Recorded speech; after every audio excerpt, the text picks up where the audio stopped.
लोग तो वहीं मारे गए, लेकिन बाद में जो हॉस्पिटल में थे और वो 3-4 लोग भी, उनकी भी मौत हो गई। ये जो है होने के बाद मैंने बेंगलुरु से एक प्रेस कॉन्फ्रेंस करके कहा था कि all party meeting prime minister बुलाना चाहिए। और जब हमारे स्वाभिमान पे धक्का गिरता है तब देश को एक रखने का काम सभी लोगों का है। इसीलिए मैं बेंगलुरु से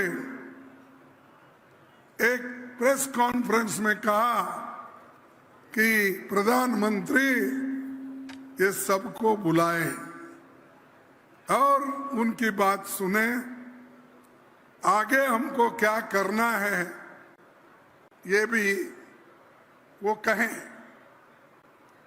वैसा ही हम तुरंत CWC की मीटिंग बुलाई। वहां पर राहुल गांधी जी, सोनिया गांधी जी और सभी हमारे वर्किंग कमेटी के मेंबर थे, उन सबको हम तुरंत बुलाए। बुलाकर वहां पर हमने ये कहा कि तुरंत सर्वदलीय मीटिंग बुलाना चाहिए। और हमको ये सरकार को हमने ये भी कहा, इस कठिन समय में हम सब एक होकर सरकार के जो भी एक्शन होंगे उसको हम कोऑपरेट करेंगे। लेकिन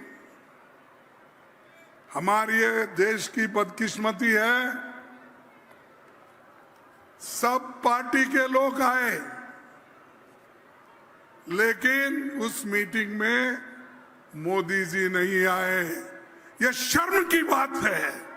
देश के स्वाभिमान को जब धक्का हो रहा, आप बिहार में चुनावी भाषण करते हो और यहां पर दिल्ली में नहीं आ सकते आप?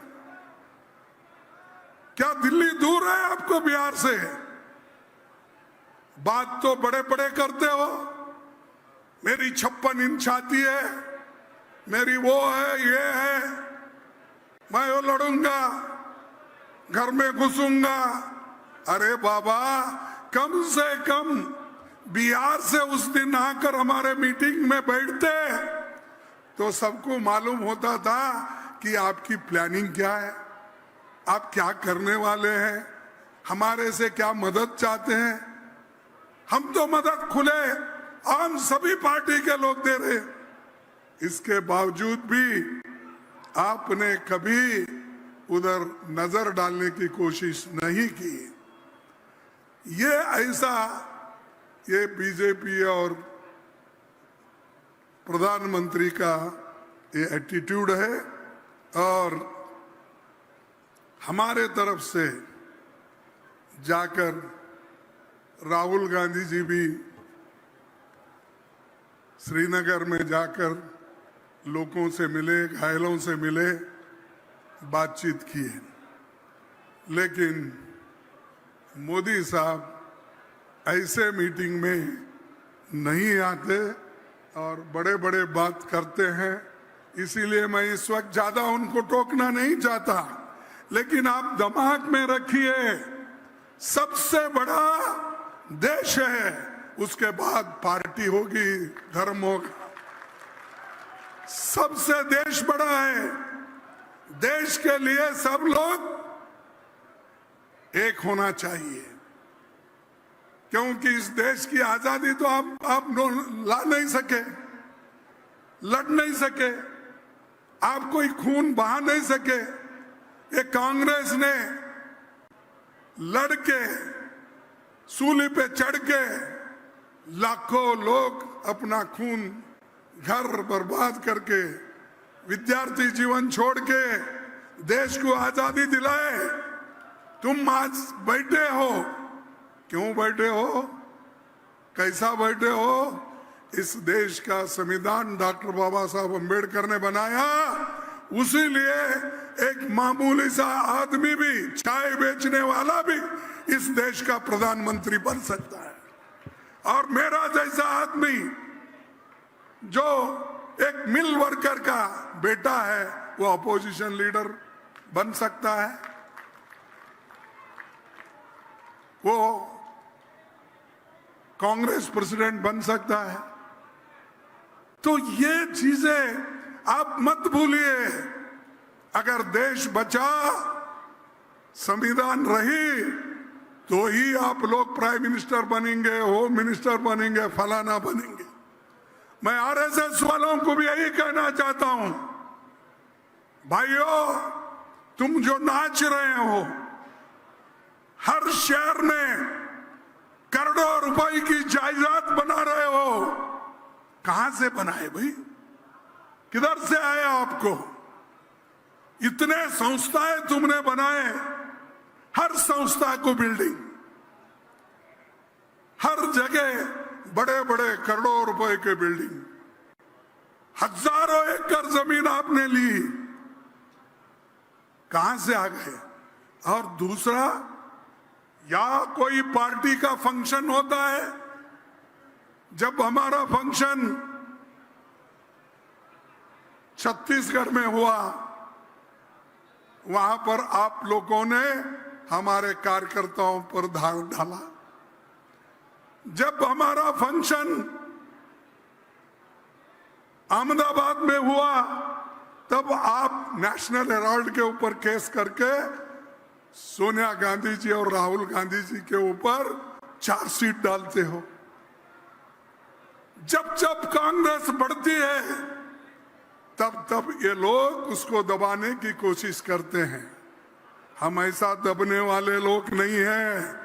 देश को जान देने वाली नेता इंदिरा गांधी हमारी नेता है। देश को एकता रखने के लिए जो जान दिए, वो राजीव गांधी हमारे नेता है। अरे तुम्हारे पास कौन है?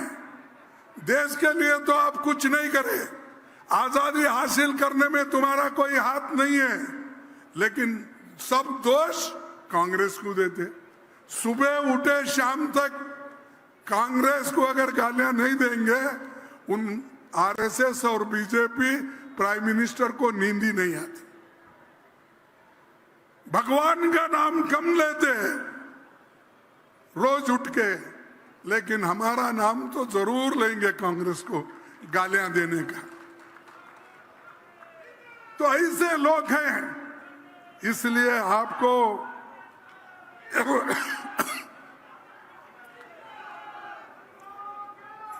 एक रहना चाहिए।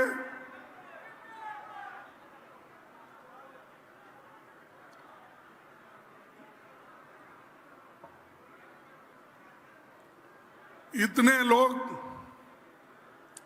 मर मिटे हैं देश के लिए, और आज जो संकट आया है, इस संकट के घड़ी में सभी लोग एक होकर लड़ना चाहते हैं, लेकिन उसमें भी आप लोग जहर उगालना चाहते हैं, उसमें भी वहां पर भी फूट डालना चाहते हैं।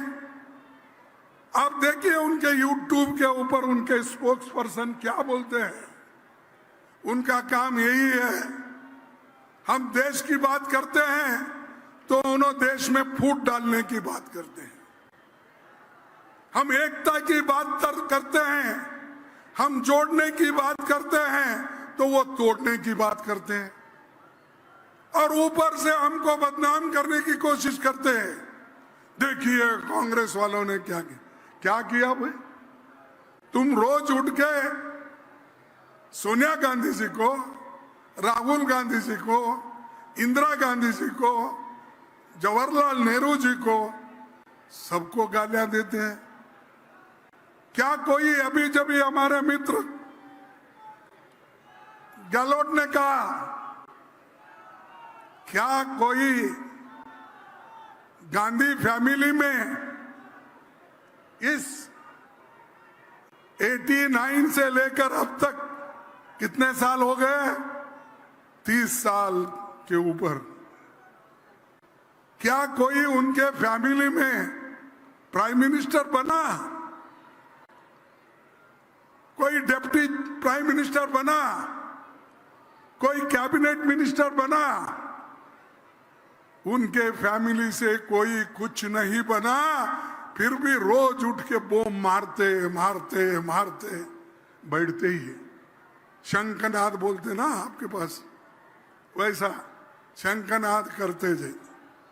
अरे भाई, जो लोग सत्ता में नहीं है और उनकी बात तुम रोज उठ के करते हो, और तुम्हारे पास आज जो लोग आए हैं, तुम्हारे साथ लोग जो जमे हैं, वो सब ऐसे हैं, कलंकित है।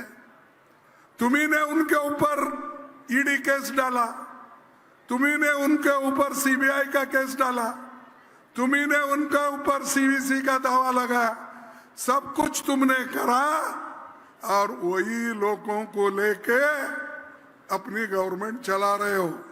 क्योंकि उनको तो मेजॉरिटी नहीं है। पहले तो बोलते थे 400 पार, इस बार 400 पार। तो अब क्या है, वो तो उनके दोनों टांग टूट गए। एक तो टीडीपी की टांग लगा लिए, और दूसरी टांग जो है हमारे बिहार के नीतीश कुमार का टांग लग गया है। अगर वो दोनों टांग हटा लिए, फिर इन्हों बैठने जगह ही बैठना पड़ता है, मोदी जी और शाह जी सभी लोग।